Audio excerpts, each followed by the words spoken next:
우리 하나님이 성막을 보면 정말 대단한 설계자다라는 것을 감탄하지 않을 수 없습니다.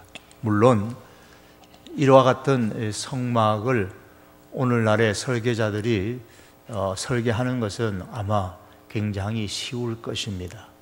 그러나 그 성막 하나하나, 기구 하나, 그까지 세밀하게 그 의미를 거기에 부여해가며 그 당대 이스라엘뿐만 아니라 장차 오늘 이 시대에 이르기까지 그 의미를 깊이 헤아리시고 계획하셔서 이 성막을 건축하게 하신 것을 볼 때에 하나님은 정말 위대한 건축가시다, 설계자다라는 것을 생각하게 만듭니다.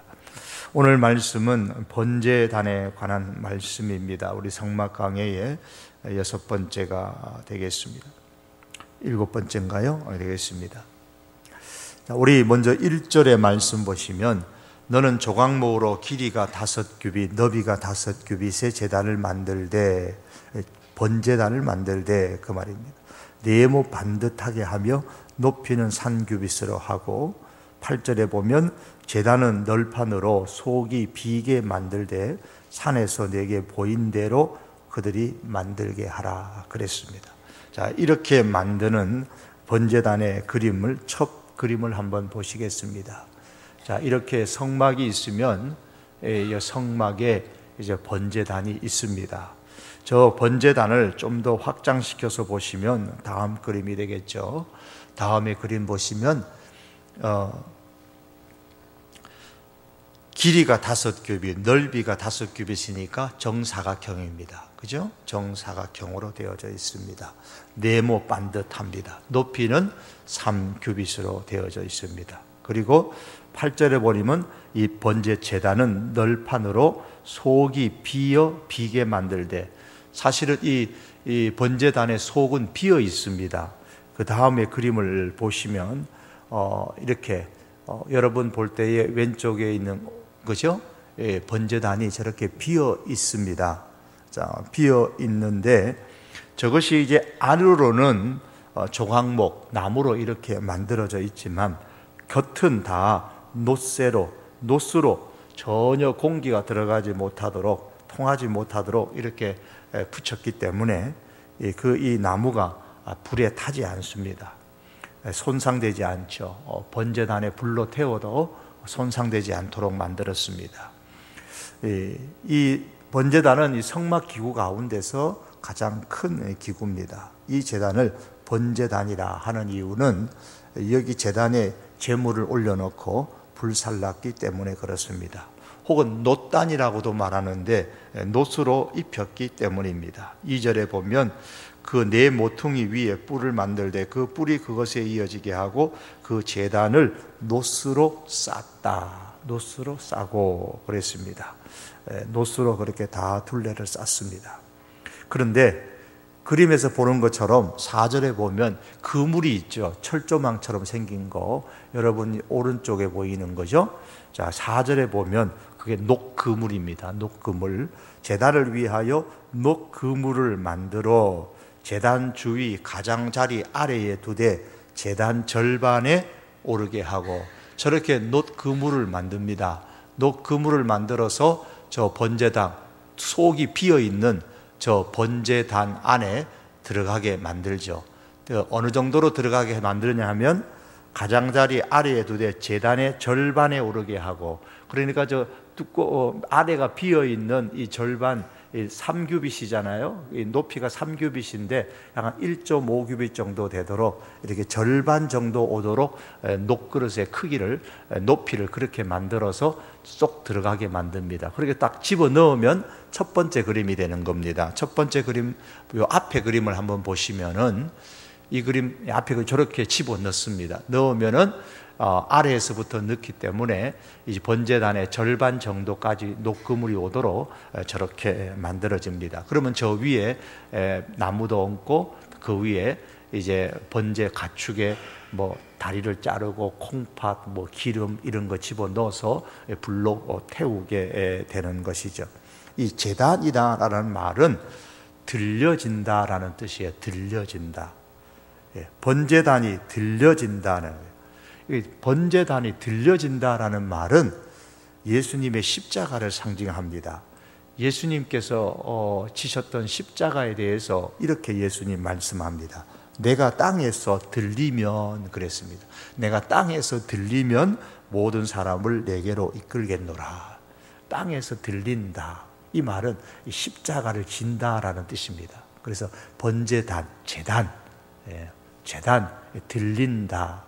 예수님의 십자가를 의미합니다. 자, 그런데 이 제단은 이게 옮길 수 있도록 여러분 저 그림에서 보는 것처럼 채를 만듭니다. 기다란 저 채가 있죠.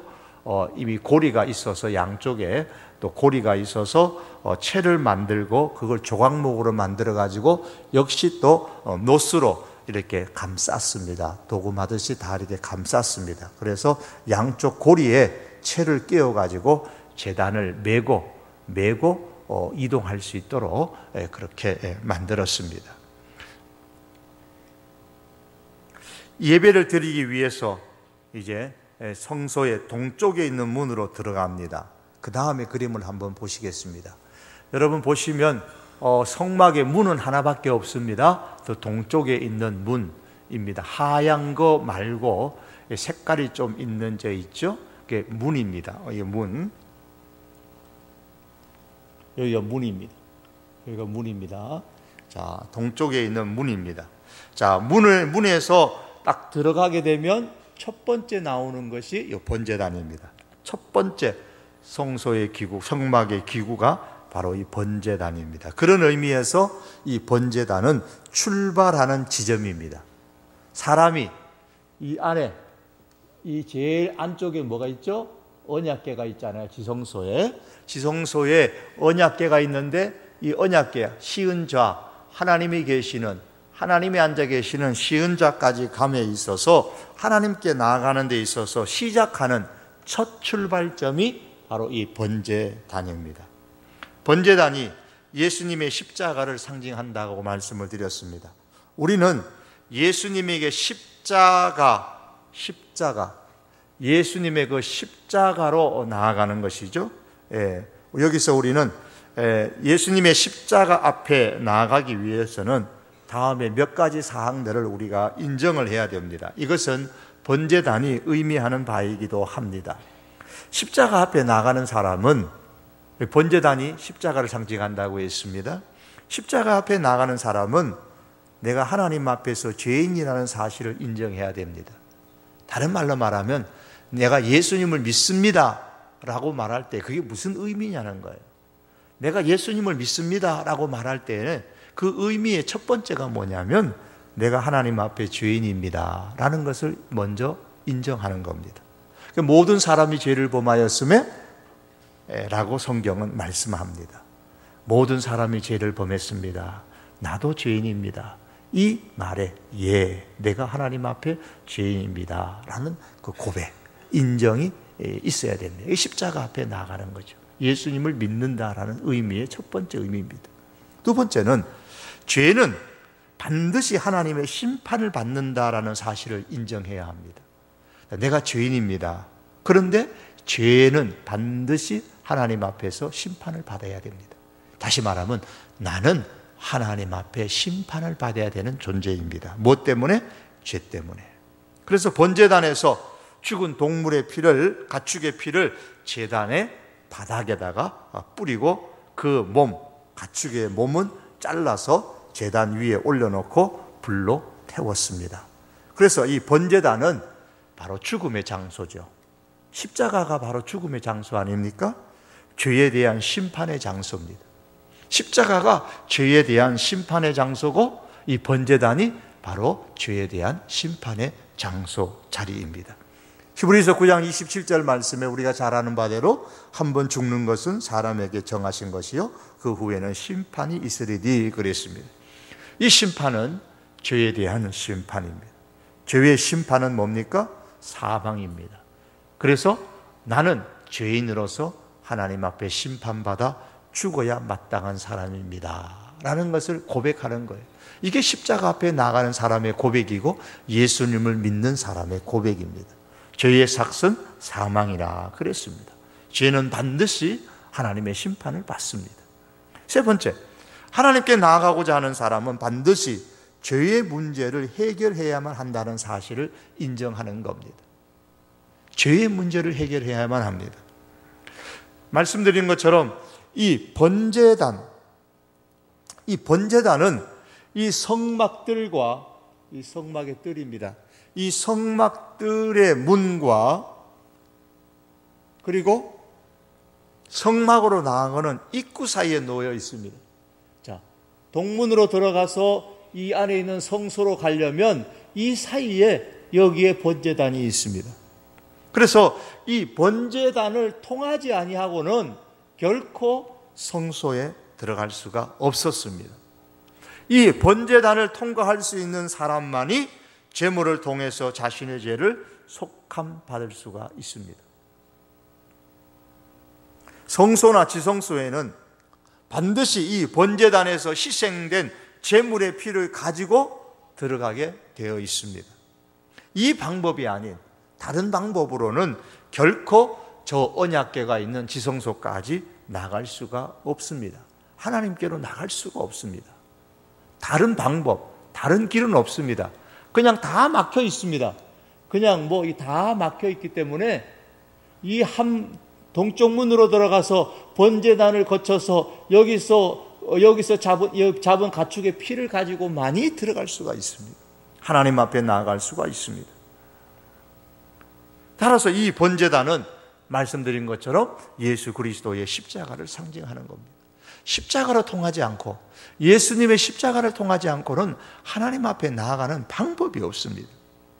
번제단 위에 올려진 이 희생 제물은 대신 죄를 지신 예수 그리스도를 상징하는 것이죠. 그러므로 오직 예수 그리스도의 십자가만이 하나님께로 가는 유일한 길, 십자가를 지신 예수님만이 하나님께로 나아가는 유일한 길이다라는 것을 이 성막의 번제단이 우리에게 말씀하고 있습니다.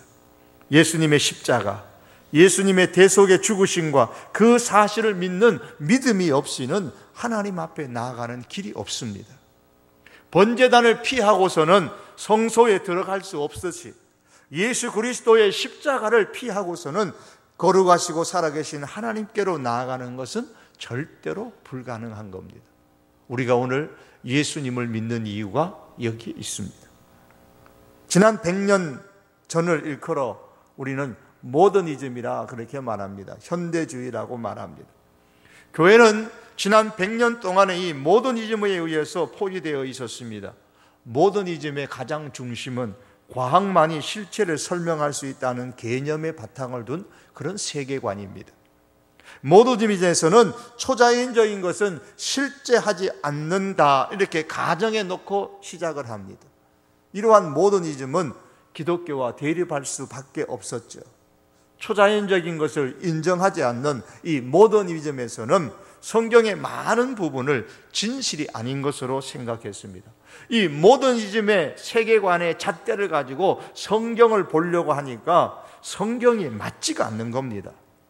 성육신이 그거는 이 과학을 중시하는 모더니즘의 그 기준의 척도에 보면 이거는 말이 안 되는 겁니다.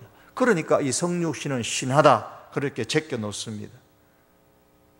모세가 홍해를 가르고 지나간 것 그거 말이 되냐? 홍해가 어떻게 갈라지느냐? 그거는 과학적으로 있을 수 없는 일이다. 그거는 과학적으로 설명을 하려고 애를 썼습니다. 모노디즘의 세계관 속에서 설명을 하려고 애를 썼습니다. 그래서 갈대밭을 지나간 것이다. 그렇게 바꾸어서 해석을 하고 설명하려고 했습니다. 예수님께서 갈릴리 바다 위로 걸어가셨다. 이거는 인간의 이성으로 과학으로는 이해할 수 없다. 예수님께서 해변으로 걸어가셨는데 멀리서 본 제자들이 마치 예수님이 바다 위로 걸어가는 것처럼 잘못 본 것이다. 그렇게 해석을 합니다. 그러니까 성경에 나오는 초자연적인 이 과학을 뛰어넘는 사건들에 대해서는 과학의 잣대를 가지고 모더니즘의 세계관의 잣대를 가지고 다 해석하려고 그렇게 애를 썼습니다. 이렇게 모더니즘과 기독교가 대립된 상황에서 교회 안에서는 이 모더니즘과 화해할 수 있는 길을 찾아야 한다고 주장하는 거예요. 신학자들 가운데서도 모더니즘과 화해를 해야지만 신학이 살고 교회가 산다고 그렇게 주장을 하면서 모더니즘의 이런 세계관으로서 성경을 해석하려고 했던 겁니다. 그래서 나온 것이 이제 더 나아가면 이제 성경에 대한 그러한 과학적인 해석을 한다고 하면서 엉뚱한 이야기를 하고 더 나아가서 사회복음을 주장합니다. 개인 구원보다는 사회 구원을 더 주장하게 되죠. 그러나 이 구원을, 사회 복음을 주장하게 되는 교회들은 자신들의 생각에는 사회 복음, 즉 사회 구원을 주장하게 되면 더 많은 세상의 사람들이 복음을 믿을 줄 알았는데 사회 복음을 주장하는 교회들마다 이들의 생각과는 달리 교회가 다 죽습니다. 다 죽어버립니다. 교회가 자라나지 않고 성장하지 않습니다. 성경을 또한 과학적으로 해석하면 많은 사람들이 인정하고 긍정하고 좋아할 줄 알고 교회로 몰려올 줄 알았는데 더 몰려오지 않는 겁니다. 그 후에 이제 모더니즘이 지나가고 나타난 것이 포스트 모더니즘입니다.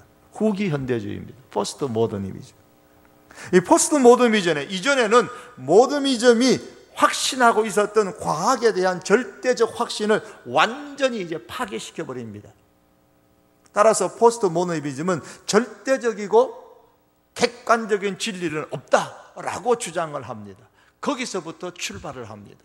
그래서 포스트 모더니즘은 사람들로 하여금 진리에 대한 관심을 완전히 잃어버리게 만들었습니다. 절대적 진리라는 건 없는 것이다. 그래서 A라는 의견이 다른 B라는 의견보다 더 낫다라는 논쟁은 아무 쓸모가 없는 것이다 라고 말합니다. 그들은 두 의견을 다 똑같이 존중해야 한다고 생각합니다. 그냥 일반적인 토론을 하는 데 있어서는 참 그럴듯한지 모르지만 진리에 들어가면 그렇지가 못합니다. 그래서 그들에게 있어서는 종교 간의 차이는 아무런 의미가 없다. 너희는 이게 진리다 그러고 너희는 이게 진리다 그러고 저 종교에서는 저게 진리다 그러는데 그게 무슨 의미가 있느냐. 절대적인 진리는 없는 거다. 결국 마지막에는 하나의 진리, 즉 하나님께 도달하게 된다고 믿고, 그래서 결국 포스트 모더니즘은 모더니즘처럼 예수 그리스도의 복음의 유일성을 반대하게 됩니다. 그런데 안타까운 것은 모더니즘 시대의 교회가 세상이 주장하는 이 모더니즘을 버리면 교회가 사람들로 또 외면당한다고 그렇게 생각하고 성경 해석을 과학적으로 하고 사회복음을 주장하고 그렇게 했는데 포스트 모더니즘 세상이 되고 나니까 또 똑같이 그와 같은 현상이 일어납니다.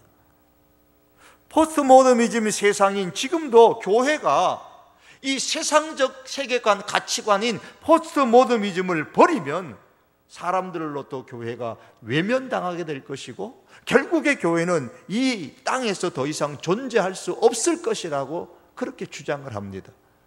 그래서 예수 그리스도의 유일성을 부인합니다. 절대적 진리를 내세우지 않습니다. 그러면서 뭐라고 말합니까? 이 종교도 좋고 저 종교도 좋다는 식으로 그렇게 나가고 있습니다. 그런 현상 중에 하나가 종교 간의 대화니 종교 간의 화해니 하는 것으로 나타납니다. 종교 간의 대화, 종교 간의 화해. 그러면 세상 사람들이 교회를 좋아하고 교회로 몰려들 것 같으나 아닙니다. 교회는 그렇게 하면 할수록 더 쇠퇴하게 될 것입니다.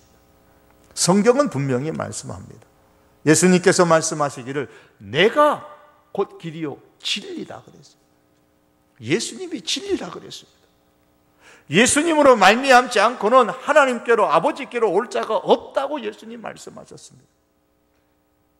이 번제단을 통하지 아니하고는 하나님께로 성소의 언약궤 앞으로 나갈 수가 없습니다. 베드로는 뭐라 그랬습니까? 천하 인간의 구원을 얻을 만한 다른 이름을 우리에게 주신 적이 없다 그랬습니다. 번제단 외에 없습니다. 사도 요한은 아들을 믿는 자는 영생이 있고 예수님을 믿는 자는 영생이 있고 아들을 순종하지 않은 자는 영생을 보지 못한다 그랬습니다. 하나님의 진노가 그 위에 머문다라고 했습니다. 또한 아들이 있는 자에게는 생명이 있고 하나님의 아들이 없는 자에게는 생명이 없느니라고 분명히 요한일서 5장 12절에 말씀합니다. 하나님의 아들 예수님이 있는 사람에게, 믿는 사람에게는 생명이 있는 것이고 하나님의 아들이 그 안에 없는 사람에게는 생명이 없습니다. 사도 바울은 또한 주장하기를, 외치기를 하나님과 사람 사이에 중보자는 한 분이시니 곧 사람이신 그리스도 예수라. 예수님만이 하나님과 사람 사이에 중보자다. 그렇게 말씀합니다. 성막에 있는 이 전체 그림 다시 한번 보시겠습니다. 성막에 있는 번제단은 바로 이 진리를 지금 외치고 있는 겁니다. 하나님은 이 성막의 이 제도를 통해서, 이 그림을 통해서, 이 건축을 통해서 하나님께서 이것을 말씀합니다. 번제단에서 희생 제물을 드리지 아니하고 희생 제물의 피와 대신 죄를 속해주는 이 진리를 믿지 아니하고는 그 누구도 한 걸음도 더 앞으로 나갈 수 없다라고 말씀합니다. 이 번제단에서 흘린 이 피가 없이는, 십자가에 흘리신 예수 그리스도의 보혈이 없이는 결코 하나님께로 나갈 수 없다라고 성막의 번제단을 통하여 하나님께서 우리에게 말씀합니다. 여러분, 그 다음에 이 번제단의 위치를 한번 보십시오. 저 그림에 번제단의 위치를 이렇게 보면 잘 이렇게 금방 못 느끼실 거예요. 평면도를 통해서 한번 보시겠습니다. 번제단의 크기인데요, 이 길이가 50규빗이에요. 1규빗이 4.45cm라 그러면 이게 지금 45m겠죠? 이게 45m가 어느 정도 되는지는 길이 개념 아시는 대로 생각해 주세요. 그리고 이쪽의 넓이, 세로가 50규빗입니다. 50규빗. 그냥 쉽게 생각해서 이건 100규빗이에요. 100규빗 45m. 요거는 50규빗. 그러니까 요 세로의 배가 요 가로지요. 그 가로의 여기서 반을 쫙 자르면 어떻게 됩니까? 반을 쫙 자르면은 여기서 정사각형이 되겠죠? 반을 쫙 자르, 100규빗이니까 100규빗의 가운데. 그러면 정사각형 50규빗입니다. 자, 이쪽도 반 잘랐으니까 100규빗에 반 잘랐으니까 50규빗, 이 세로가 50규빗, 이 50규빗 정사각형, 50규빗 정사각형이 두 개입니다. 자, 이 50규빗을 가운데에서 대각선을 쫙 긋습니다. 대각선을 이렇게 꺼요. 여기서도 대각선을 이렇게 껐습니다. 여기서 대각선을 이렇게 껐습니다. 정사각형에. 또 여기도 정사각형에 대각선을 쫙 껐습니다. 대각선을 꺼서 이 가운데 대각선이 만나는 지점이 있겠죠. 대각선이 만나는 지점, 여기가 뭐냐면 언약궤. 이쪽에 동쪽에 문이 있는 쪽에 여기서 대각선이 있고 요 대각선이 만나는 지점, 요 만나는 지점이 언약, 번제단입니다. 그래서 여러분이 평면들을 잘 보시면은 성막은 가로 세로가 각각 100규빗, 50규빗인데 직사각형이잖아요. 그것을 가운데로 나누면 두 개의 정사각형이 됩니다. 이 정사각형을 각각 대각선으로 선을 그으면 가운데 만나는 지점, 동문 쪽에서 정사각형의 대각선이 만나는 지점은 번제단이 딱 가운데 딱 위치되어 있죠.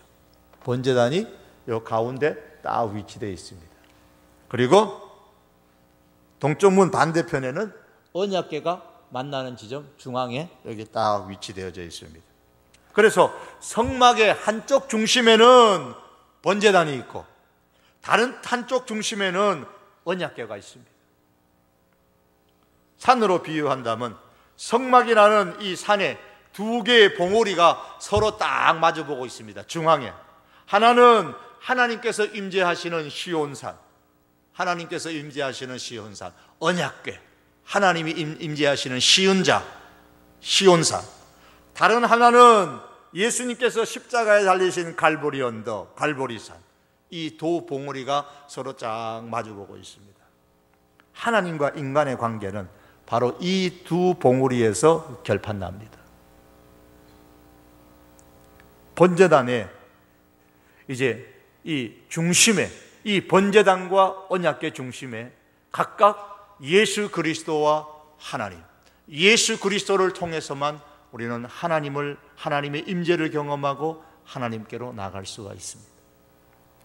그런데 이제 이 번제단 위에 올려진 제물, 이제 이 번제단에는 제물을 올려놓습니다. 거기에 나무도 올려놓습니다. 이제는 불을 붙여야죠. 불을 붙이면 어떻게 불을 붙인다고 했습니까? 레위기서 9장 23절과 24절에 보면 이렇게 말씀합니다. 모세와 아론이 회막에 들어갔다가 나와서 백성에게 축복하며 여호와의 영광이 온 백성에게 나타나며 불이 여호와 앞에서 나와 제단 위에 번제물과 기름을 사른지라 온 백성이 이를 보고 소리 지르며 엎드러졌더라. 그러니까 모세나 아론이 뭐 이렇게 부싯돌로 해가지고 뭐 이렇게 불을 붙인 게 아니라는 겁니다. 하나님께로부터 하나 제단 위에 번제물과 기름을 살랐다. 하나님께로부터 하나님 앞에서 불이 내려와 가지고 살랐다 그랬어요. 이 말씀에서 레위기 1장에서 7장의 내용은 제사는 이렇게 저렇게 드려야 한다, 제사 드리는 방법에 대해서 하나님께서 말씀을 하셨습니다. 이제 대제사장과 제사장이 된 아론과 그의 아들들이 처음으로 이제 하나님께서 말씀하신 대로 이제 본문 9장에 와가지고 제사를 드리는 거예요. 처음으로 제사를 드리는데 하나님의 영광이 백성들 가운데 나타나고 동시에 제사를 드리는 그 제단 위에 하나님께로부터 불이 와서 번제물과 기름을 살랐습니다. 처음에 왔던 그 하나님께로 나왔던 그 불, 이제 그 불은 이제 꺼지지 않도록 해야만 했습니다. 성전 봉헌식 때 하늘로서 번제단 위에 내려온 이 불, 영원히 타고 있도록 만들어야 됩니다. 절대로 꺼지지 않도록 그렇게 만들어야만 했습니다. 그래서 레위기 6장 12절에서 13절에 보면 제단 위에 불은 항상 피워 꺼지지 않게 할지니 제사장은 아침마다 나무를 그 위에 태우고 번제물을 그 위에 올려놓고 화목제의 기름을 그 위에 불사를 찌며 불은 끊임없이 제단 위에 피워 꺼지지 않게 할지니라 그랬습니다. 이처럼 제사장의 임무 중에 하나가 뭐냐면 불을 꺼트리지 않도록 해야만 합니다. 이스라엘이 한 곳에 정착해서 있는 것이 아니라 광야를 계속 행진했는데 때로는 다른 족속과 전쟁을 하기도 했습니다. 그런 중에도 불은 절대로 꺼트려서는 안 되었습니다. 하늘로부터 내려온 불을 꺼트리지 않아야 한다. 하나님의 임재하심이 끊어지지 않도록 하라는 겁니다. 하늘에서 불이 내려오는 그 순간에 어떤 일이 나타났다 그랬죠? 좀 전에 레위기 9장 23절에서 하나님의 영광이 나타났다 그래요. 하나님의 영광이 백성 가운데, 하나님의 임재하심이 백성들 가운데 나타나서 동시에 하나님께로부터는 불이 이 번제단 위에 내렸다고 말씀합니다. 그러므로 하나님의 불이 이 번제단 위에서 번제물을 사른다라는 것은 이 불이 꺼지지 않는 것, 바로 하나님의 임재하심입니다. 이 하나님의 임재하심이 꺼지지 말아야 됩니다. 하나님께서는 구약의 제사장들에게 불을 꺼트리지 말라 그랬어요. 불 꺼트리지 말아라. 신약의 제사장인 우리 성도들을 향하여서는 뭐라고 말씀합니까? 성령을 소멸시키지 말아라. 성령을 꺼트리면 안 된다, 그렇게 말씀하셨어요. 데살로니가전서 5장 19절에서 성령을 소멸하지 말아라. 성령을 꺼트리지 말아라. 그러므로 여러분, 구약시대에는 하나님께서 주신 그 불, 그 번제단의 불을 꺼트리지 말아야 하는 것처럼 오늘 우리는 하나님의 성령을 꺼트리지 말아야 됩니다.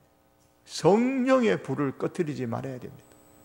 오직 성령이 충만할 때만이 하나님의 영광이 나타나고 하나님의 임재하심을 경험할 수 있습니다. 하나님의 교회에는, 우리 성도의 우리 심령에는 늘 성령의 충만함으로 통하여서 하나님의 불이 꺼지지 않도록 해야 됩니다. 성령이 소멸되지 않도록 해야 됩니다. 이제 죄인이 희생제물을 가지고, 사람이 희생제물을 가지고 제단에 가져오면 제사장은 이렇게 제사를 드렸습니다. 순서가 그렇습니다. 먼저 제물을 가지고 온 죄인이 이제 제물 위에 손을 얹고, 이제 소를 가져왔던, 양을 가져왔던, 염소를 가져왔던 그 가축 위에다가 손을 얹고 자기 죄를 자복합니다. 하나님, 내가 이런 저런 죄를 지었습니다. 그러면 이제 그 다음에 예배자는 제물 위에 손을 얹고 안수기도를 합니다. 그렇게 하는 동안에 죄인이 자복했던 죄가 이 짐승에게로, 가축에게로 옮겨지는 겁니다. 하나님께서 그렇게 상징적으로 하셨어요. 죄를 자복하고 또 제사장이 안수기도 하면 그 가축을 가져온 사람의 죄가 짐승에게로 다 자복한 죄가 옮겨지는 겁니다. 그러면 이제 이 사람의 죄를 누가 다 가져갔어요? 가축이 다 가져간 거예요. 가축이. 그러면 이 제사장은 하나님 앞에서 그 제물을 잡습니다. 잡아요. 죽였어. 죄인은 내 죄 때문에 이제 짐승이 죽는 것을 보는 거예요. 내 죄를 다 받은 이 짐승이 다리가 잘리고 팔이 잘리고, 가축하는 팔이 없지만 다리가 다 잘립니다.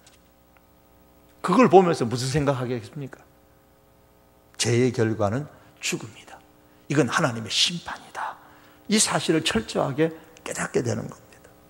그 다음에 이제 제사장은 그 잡은 그 제물, 가축의 피를 대야에다가 담아가지고 번제단 뿔에 바릅니다. 번제단 향단에도 있었습니다만은 이 번제단 모퉁이마다 네 모퉁이에 이 뿔이 달렸습니다. 뿔을 달았는데 그 뿔에다가 이렇게 피를 바릅니다. 그리고 나머지 피는 번제단 사면에 이렇게 뿌립니다. 뿌리고 정결하다 그렇게 말합니다. 그리고 제물에 가죽을 벗기고 각을 뜹니다. 다리를 다 자르고 제단 위에다가, 번제단 위에다가, 그림이 나왔네요. 뿔이 나옵니다. 여기 하나, 둘, 셋, 네 개입니다. 여기다가 피를 발라요. 가축의 피를 바르고 이 안에다가 나무를 올려놓고 이제 콩팥과 또 내장과 물로 씻어가지고 다 올려놓습니다. 태웁니다. 불에 놓고 불사릅니다. 이렇게 해서 죄가 어떻게 돼요? 죄가 다 하나님의 심판을 받는 거예요. 하나님의 심판. 저 가축이 내가 저렇게 죽어야 되는데, 죄 때문에 내가 저렇게 하나님의 심판을 받아서 죽어야 되는데, 내 죄를 다 맡은 저 가축이 이제 대신 죽는 겁니다. 양이 대신 죽고 염소가 대신 죽어. 죽음으로 통해서 이제 나는 어떻게 됩니까? 다 용서를 받는 겁니다. 깨끗하게 되어지는 겁니다. 번제단에는 이렇게 놋새로 만든 4개의 뿔이 말씀드린 것처럼 동서남북 사방에 이렇게 놓여져 있습니다. 자, 그럼 왜 여기에 바르느냐? 왜 뿔에다가 왜 피를 바르느냐는 거예요. 이 4개의 뿔은 바로 하나님의 능력을 의미합니다. 내가 이 복음을 부끄러워하지 아니하노니 이 복음은 모든 믿는 자에게 구원을 주시는 하나님의 능력이 됨이라 그랬습니다. 하나님의 능력. 뿔이 무슨 능력이에요? 하나님의 능력입니다. 무슨 능력이에요? 죄를 사해주는 능력이 있어요. 복음에는 하나님의 능력이 나오는데 무슨 능력입니까? 구원을 주시는 하나님의 능력. 죄를 사해주고 구원을 주는 하나님의 능력이 이 뿔에 있는 겁니다. 그래서 실제로 이 제단 뿔을 잡으면 죽을 사람도 죽이지 않고 용서해주는 그와 같은 일들이 일어나는 겁니다. 실제로 열왕기상 1장 50절에서 53절을 말씀 보면 제단 뿔과 관련되어진 사건이 나오는데, 반란을 일으켰던 아도니아가 실패하고 이제 솔로몬이 두려워가지고 도망가가지고 어떻게 하냐면 이 성막에 들어가가지고 제단 뿔을 잡습니다. 제단 뿔을 잡으니까 사람들이 죽이지 못해요. 잡아가지를 못합니다. 그래서 솔로몬한테 가가지고, 왕한테 가가지고 아도니아가 지금 번제단 뿔을 잡고 있다고. 그래서 내 용서해 주면 내가 가겠다. 그래서 솔로몬이 용서해 줍니다. 용서해 주고 가라 그럽니다. 이 뿔, 용서, 죄의 용서를 해주는 겁니다. 용서의 능력, 하나님의 능력, 즉 구원을 시켜주는 하나님의 능력이 저 뿔의 상징적인 의미가 담겨 있습니다. 그래서 시편의 시인은 노래하기를 나의 구원의 뿔이시오 그랬습니다. 나의 구원의 뿔이시오. 하나님을 이끌어서 나의 구원의 뿔이다. 이게 뿔, 이것은 구원을 시켜주는 하나님의 능력입니다. 또한 복음의 능력입니다. 오늘날 갈보리 언덕에 세워진 예수님의 십자가를 붙드는 사람에게는 무엇이 있습니까? 구원의 능력이 나타납니다. 복음을 잡는 사람은, 이 뿔을 잡는 사람은 살 수 있었던 것처럼 복음을 잡는 사람, 십자가를 붙드는 사람은 죄와 죽음에서 구원을 받을 수가 있습니다. 예수님의 십자가는 우리의 피난처가 되어서 예수님의 십자가 아래로 피하게만 하면 아무도 해를 받지 아니하고 보호를 받을 수가 있습니다. 저 번제단의 뿔을 붙잡으면 사는 것처럼 예수님의 십자가를 붙드는 사람은 바로 구원의 은혜를 받습니다. 그래서 성경은 말씀하기를 누구든지 저를 믿으면 멸망치 않고 영생을 얻는다라고 했습니다. 어떤 일이 있어도 십자가를 붙들면 삽니다. 뿔을 잡는 것이 뭐 대단한 것이냐라고 그렇게 우리가 생각하지 말아야 됩니다. 하나님께서는 저 뿔의 의미를 부여하셨습니다. 이 뿔을 잡으면 산다라고 말이에요. 저 뿔에다가 왜? 피를 바르기 때문에 그래요. 예수님의 십자가를 통해서 우리는 생명을 보존할 수가 있습니다. 십자가의 도가 멸망하는 자들에게는 미련한 것이요 구원을 얻는 우리에게는 하나님의 능력이라 하여. 이 십자가가 구원을 주는 하나님의 능력인 겁니다. 사랑하는 성도 여러분, 그러므로 이제 말씀을 맺습니다. 우리가 잡은 이 십자가는 결코 헛되지 않습니다. 우리가 잡은 예수 그리스도, 그리고 우리가 믿는 이 신앙, 이 믿음은, 예수 그리스도와 그 십자가를 믿는 이 믿음은 결코 헛되지 않습니다. 예수 그리스도의 십자가 앞에 나가서 죄를 용서받고 구원의 능력을 경험할 수 있는 우리 하나님의 사람들이 될 수 있기를 주님의 이름으로 축복합니다. 기도드리겠습니다.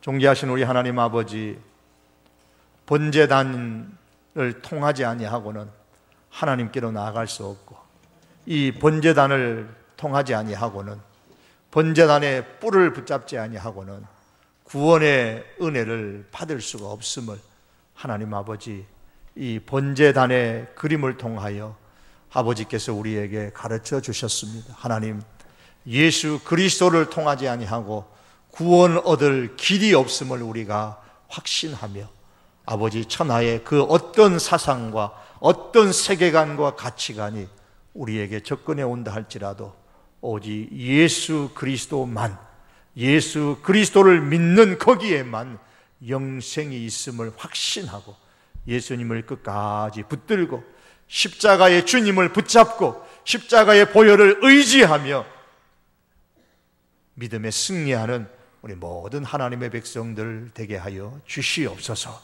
예수님의 이름으로 기도하옵나이다. 아멘.